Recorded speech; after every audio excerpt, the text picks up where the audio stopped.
Hello, my name is Mark Hunley, and this is Live at 5. Well, it's really not 5 o'clock. It's like 6:30 Central Daylight Time, but there was a little glitch at the 5 o'clock. Didn't find that out until I was reviewing the video itself, and there was a sound glitch, and so part of the video itself was lost, and some of the message you would have to have filled in the blanks or read my lips or something like that. So I decided that I'm going to take the other one down so that you don't become confused. But this is live at 5 at 6:30. Not really. I really wanted to share this with you so that um, we have a full message, and it's just before our Independence Day here. And so I've been talking about things that inspire me, and today I'm talking about unalienable rights. So on this day before Independence Day 2020, I ponder something that stirs inspiration at a deeper level than I really initially thought. And what is that something, you ask? Well, it's unalienable rights. Now, I use the word unalienable because that is the final word that made it into the final draft of the Declaration of Independence. So inalienable and unalienable are interchangeable. The unalienable is a bit older word, but it seems to be more appropriate to the original document. So I'm going to use unalienable rights. Our Declaration of Independence states the following. We hold these truths to be self-evident, that all men are created equal, and that they are endowed by their Creator with certain unalienable rights, that among these are life, liberty, and the pursuit of happiness. Now let's go back and look at those few words. One of the very first things that caught my attention as I reread this morning is that we hold these truths to be self-evident. What does self-evident mean? It means it's obvious, folks. It needs no explanation. It needs no defense. These truths are self-evident. For anyone looking to see what's there, that ought to be obvious. And then it goes on to say that all men are created equal. None of us are higher above in the hierarchy than anybody else. We're all created equal. And as a result, we're endowed by our Creator with certain unalienable rights, that among these are life, liberty, and the pursuit of happiness.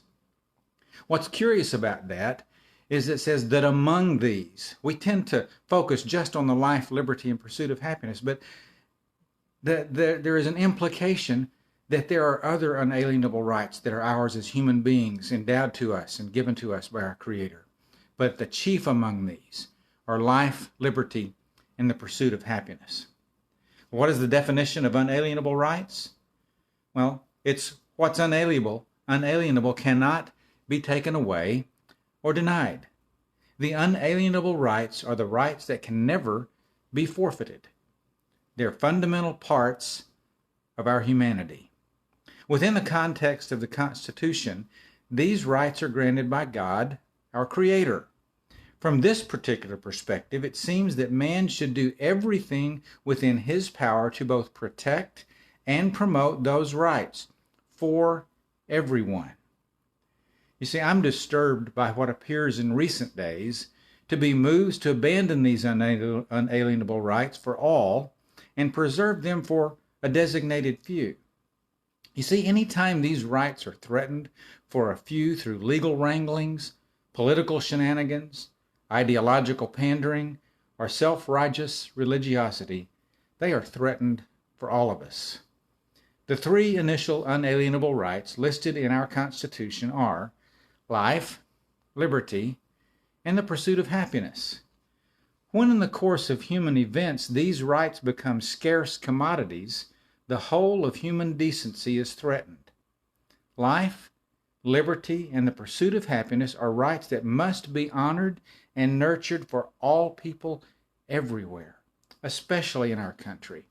Especially in our country. I'm hopeful that as we celebrate this Independence Day 2020, we will avoid falling prey to the allure of elitism, the temptation of power, the enticement of status, or the seduction of self-importance. Our country can be great only when these unalienable rights are promoted, protected, and perpetuated for every man, woman, and child alive now and in the future. We must work diligently, tirelessly, purposefully to ensure that we all can access life, liberty, and the pursuit of happiness. As difficult as this may be, as distasteful as it might be for some to encourage these rights for all, as challenging as liberty and justice for all might be to guarantee, these are the things that must drive our commerce, our education, our governance, our worship, our families, our laws, folks, our everything.